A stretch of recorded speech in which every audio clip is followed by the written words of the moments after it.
ಇನ್ನು ಧರ್ಮಸ್ಥಳ ಬುರುಡೆ ಪ್ರಕರಣಕ್ಕೆ ಸಂಬಂಧಪಟ್ಟಂತೆ ರೋಚಕ ಟ್ವಿಸ್ಟ್ಗಳು ಈಗ ಸಿಗ್ತಾ ಇದೆ. ಅಂಗ್ಲೇಗುಡ್ಡದಲ್ಲಿ ಮೂಳೆ ಪತ್ತೆಯಾಯಿತು, ಬಟ್ಟೆ ತುಂಡುಗಳು ಕೂಡ ಪತ್ತೆಯಾಗಿದೆ. ಬಂಗ್ಲಗುಡ್ಡದ ಮೇಲೆ ಈಗ ಎಲ್ಲರ ಚಿತ್ತ ಕುತೂಹಲ ಇದೆ. ಮೂಳೆಗಳ ಸಂಗ್ರಹ ಮಾಡ್ತಾ ಇದ್ದಾರೆ ಎಸ್ಐಟಿ ಅಧಿಕಾರಿಗಳು. ಬುರುಡೆ ತಂದಂತಹ ಜಾಗದಲ್ಲೇ ಮೂಳೆಗಳು ಕೂಡ ಪತ್ತೆಯಾಗಿದೆ. ಈಗ ಅದೇ ಸ್ಥಳದಲ್ಲಿ ಎಸ್ಐಟಿ ಸ್ಥಳ ಮಹಜರನ್ನು ನಡೆಸ್ತಾ ಇದೆ. ಮೂಳೆ ಪತ್ತೆಯಾದ ಮಣ್ಣಿನ ಸ್ಯಾಂಪಲ್ನ ಸಂಗ್ರಹವಾಗಿದೆ. ಜಿತೇಂದ್ರ ದಯಾಮ ಅವರ ನೇತೃತ್ವದಲ್ಲಿ ಸ್ಥಳ ಮಹಜರ ಆಗಿದೆ.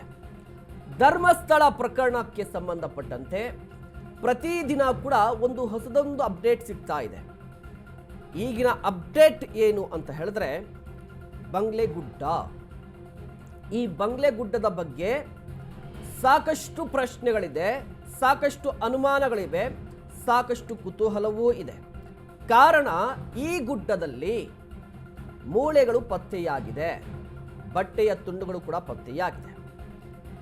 ಹಾಗಾದ್ರೆ ಬುರುಡೆ ತನ್ನಲ್ವಾ ಈ ಚಿನ್ನಯ್ಯ? ಆ ಬುರುಡೆಯನ್ನ ಎಲ್ಲಿಂದ ತಂದಿದ್ದು ಅಂತ ಹೇಳಿದ್ರೆ ಇದೇ ಗುಡ್ಡದಿಂದ ತಂದಿದ್ದು ಅನ್ನುವ ಮಾಹಿತಿ ಇದೆ.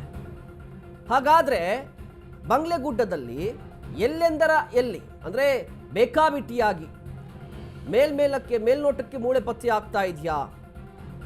ಮೂಳೆಗಳ ರಾಶಿಯೇ ಇದೆಯಾ? ಅಸ್ಥಿ ಪಂಜರಗಳಿದೆಯಾ? ಈ ಕುತೂಹಲ ಇದೆ. ಈಗ ಸ್ಥಳ ಮಹಜರು ಕೂಡ ಆಗಿದೆ. ಮೂಳೆ ಪತ್ತೆಯಾದಂತಹ ಜಾಗದಲ್ಲಿ ಎಸ್ಐಟಿ ಅಧಿಕಾರಿಗಳು ಸ್ಥಳ ಮಹಜರನ್ನು ನಡೆಸ್ತಾ ಇದ್ದಾರೆ. ಮಣ್ಣಿನ ಸ್ಯಾಂಪಲ್ಸ್ ಅನ್ನ ಕಲೆಕ್ಟ್ ಮಾಡಿದ್ದಾರೆ. ಮಣ್ಣಿನ ಸ್ಯಾಂಪಲ್ಸ್ ಅನ್ನ ಕಲೆಕ್ಟ್ ಮಾಡಿ ಅದನ್ನ ಲ್ಯಾಬ್ ಕಳಿಸ್ತಾರೆ. ನೋಡಿ, ಆ ವ್ಯಕ್ತಿ ತಂದಿದ್ರಲ್ವ, ಚಿನ್ನಯ್ಯ ತಂದಿದ್ದಂಥ ಬುರುಡೆ ಇದೇ ಬಂಗ್ಲೆಗುಡ್ಡದಿಂದ ತಂದಿದ್ದು ಅನ್ನುವ ಮಾಹಿತಿ. ಹಾಗಾದರೆ ಏನು ಸಾಕ್ಷಿ ಇದೆ, ಇಲ್ಲಿಂದನೇ ತಂದರು ಅಂತ ಹೇಳಿದ್ರೆ ಸ್ಯಾಂಪಲ್ಸ್ ಬೇಕಲ್ವಾ, ಎವಿಡೆನ್ಸ್ ಬೇಕು, ಟೆಕ್ನಿಕಲ್ ಎವಿಡೆನ್ಸ್ ಬೇಕಾಗುತ್ತೆ. ಇದೇ ಕಾರಣಕ್ಕಾಗಿ ಈಗ ಎಸ್ಐಟಿ ಅಧಿಕಾರಿಗಳು ಮಣ್ಣಿನ ಸ್ಯಾಂಪಲ್ಸ್ ಅನ್ನು ಕೂಡ ತೆಗೆದುಕೊಂಡಿದ್ದಾರೆ. ನೋಡಿ, ವಿಠಲ್ ಗೌಡ ಒಂದು ಆರೋಪವನ್ನು ಮಾಡಿದ್ರು.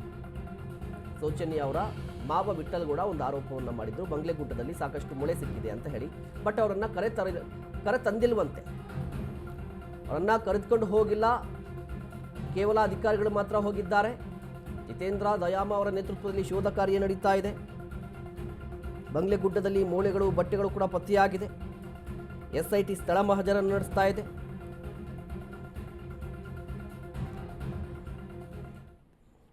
ಅಸ್ಥಿ ಪಂಜರಕ್ಕಾಗಿ ಶೋಧ ಆಗ್ತಾ ಇದೆ ಅಂತ ಗೊತ್ತಾಗ್ತಾ ಇದೆ.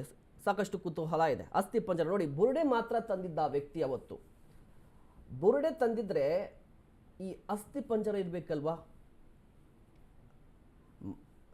ಅಸ್ಥಿ ಪಂಜರದ ಬೇರೆ ಭಾಗಗಳು, ಆ ಮೂಳೆಗಳು ಅಲ್ಲೇ ಇದೆಯಾ ಇಲ್ವಾ ಅನ್ನೋದ್ರ ಬಗ್ಗೆ ಕೂಡ ತನಿಖೆ ಆಗಬೇಕಿದೆ. ಜೊತೆಗೆ ಈ ತಲೆ ಬುರುಡೆ ಯಾರದ್ದು, ಇದ್ರ ಬಗ್ಗೆ ಕೂಡ ಕುತೂಹಲ ಇದೆ.